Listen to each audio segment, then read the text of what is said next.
Assalamualaikum warahmatullahi wabarakatuh. Ketemu lagi dengan saya Devi Juliani, guru bidang studi Pendidikan Pancasila dan Kewarganegaraan di SMA Islam An-Nizam Medan. Nah, apa kabarnya nih semua seluruh peserta didik di Indonesia? Nah, semoga masih tetap semangat ya belajar daringnya.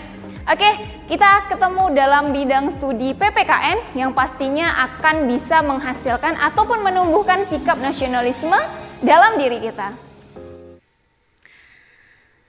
Oke, sebelum kita memulai pembelajaran pada hari ini, ada baiknya kita lafazkan basmalah terlebih dahulu.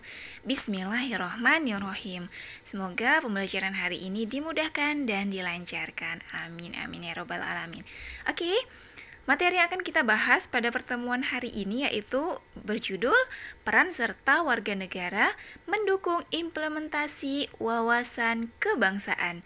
Nah, ini adalah materi kita terakhir untuk kelas 10 ya. Peran serta warga negara mendukung implementasi wawasan kebangsaan. Nah, kita tahu nih bahwasanya wawasan Nusantara harus dijadikan apa aja hayo? Arahan, pedoman, acuan, dan tuntutan bagi setiap warga negara Indonesia dalam membangun dan memelihara tuntutan bangsa dan negara kesatuan Republik Indonesia.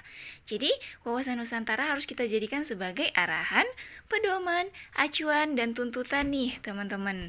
Ya kan?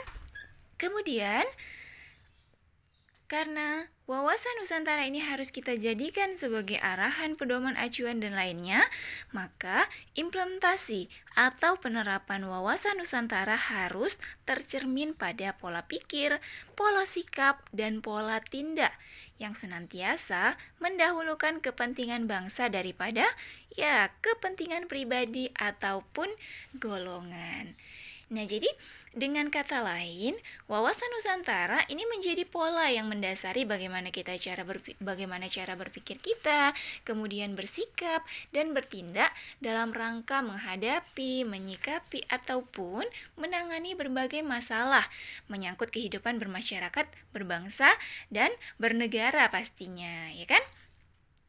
Nah, seperti yang sudah kita bahas nih, bahwasanya implementasi wawasan Nusantara ini harus senantiasa berorientasi pada kepentingan rakyat, ya, dan wilayah tanah air secara utuh dan menyeluruh.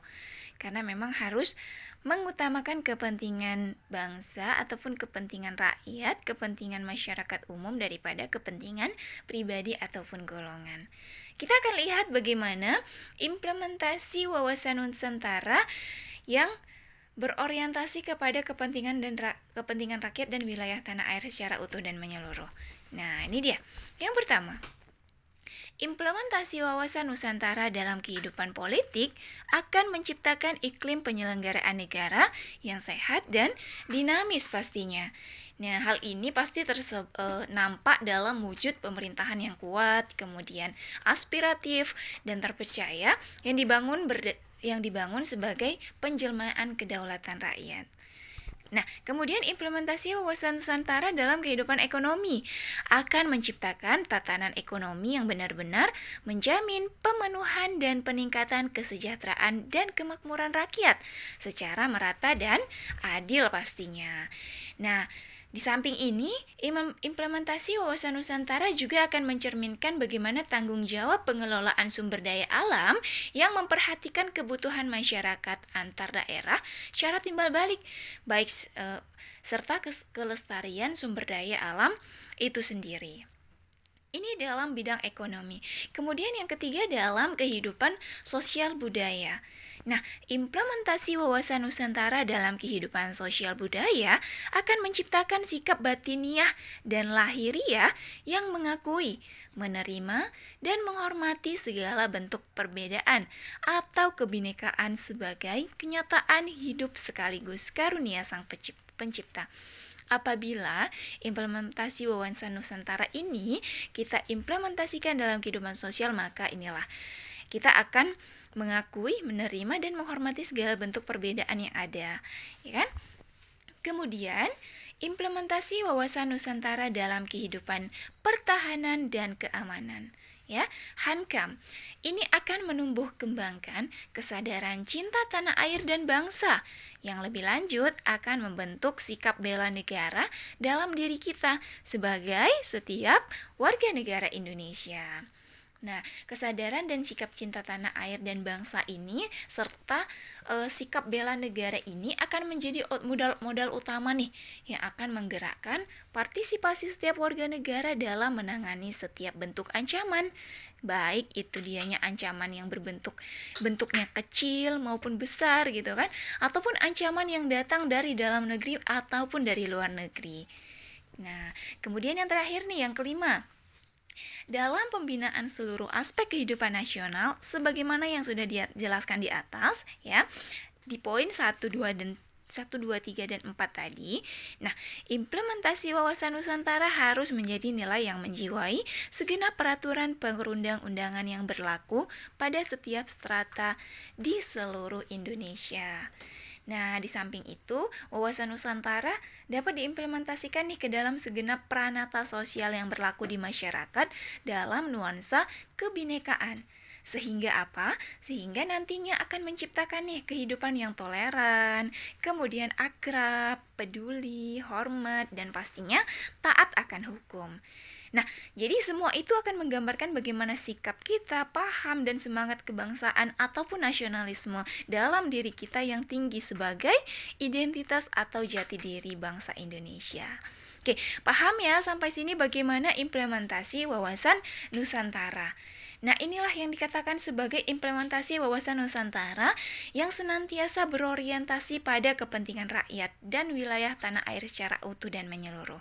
Ya, baik itu dianya kita implementasikan dalam kehidupan politik, ekonomi, kemudian sosial, budaya, ataupun dalam kehidupan pertahanan dan keamanan. Oke? Nah, setelah kita lihat implementasi wawasan Nusantara ini, kita akan bahas bagaimana peran serta dalam penerapan asas-asas wawasan Nusantara, khususnya peranan kalian nih sebagai siswa-siswi. Ya kan? Nah, kita sudah sepakat tadi bahwasanya penerapan asas-asas wawasan Nusantara dalam tata kehidupan nasional ini memerlukan yang namanya kesamaan pola pikir, pola sikap, dan juga pola tindak dalam seluruh proses penyelenggaraan.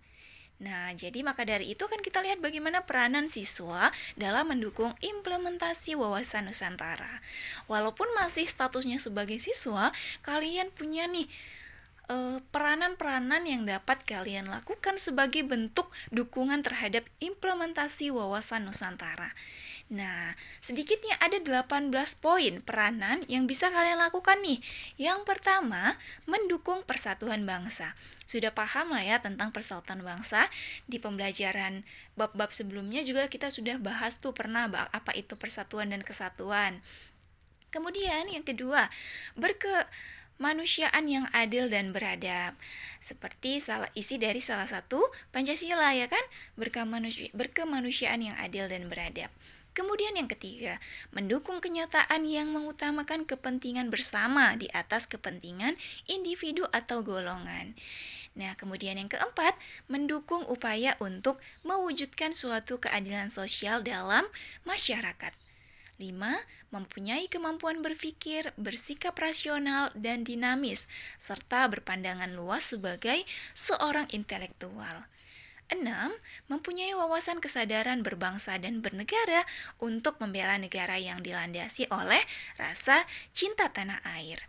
Kemudian yang ketujuh, berbudi pekerti luhur, berdisiplin dalam masyarakat, berbangsa dan bernegara. Lalu yang kedelapan, yaitu mewujudkan kepentingan nasional. Maaf nih yang kesembilan dulu ya. Mewujudkan kepentingan nasional. Nah, ini yang kedelapan, memanfaatkan secara aktif ilmu pengetahuan, teknologi, dan seni untuk kepentingan kemanusiaan berbangsa dan bernegara. Lalu ke-10, memelihara dan memperbaiki demokrasi. 11, mengembangkan iptek yang dilandasi iman dan takwa. Kemudian yang ke-12, menciptakan kerukunan umat beragama. 13. Memiliki informasi dan perhatian terhadap kebutuhan-kebutuhan masyarakat. 14. Menjunjung tinggi hukum dan pemerintahan. 15. Menjaga kebersihan dan kesehatan lingkungan sekitar, terutama pada pembelajaran langsung di sekolah pastinya ya kan, maka wajib menjaga kebersihan dan kesehatan lingkungan sekolah.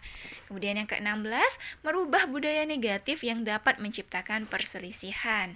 17, memelihara nilai-nilai positif seperti hidup rukun, kemudian gotong royong, dan lain-lain dalam masyarakat.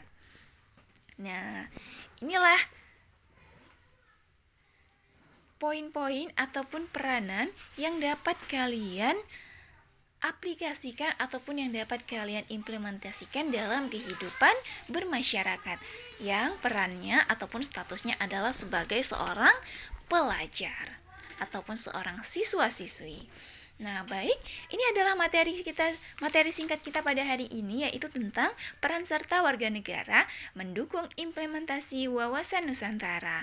Semoga materi hari ini bermanfaat dan semoga kalian mudah dalam memahaminya. Baik, kita akhiri pembelajaran pada hari ini dengan melafazkan hamdalah. Alhamdulillahirrabbilalamin. Sampai ketemu di video pembelajaran selanjutnya. Demikian video pembelajaran kita hari ini. Sampai jumpa pada video-video pembelajaran selanjutnya. Dan jangan lupa, kalau video pembelajaran ini bermanfaat untuk kamu, silahkan di like, komen, dan juga share video ini.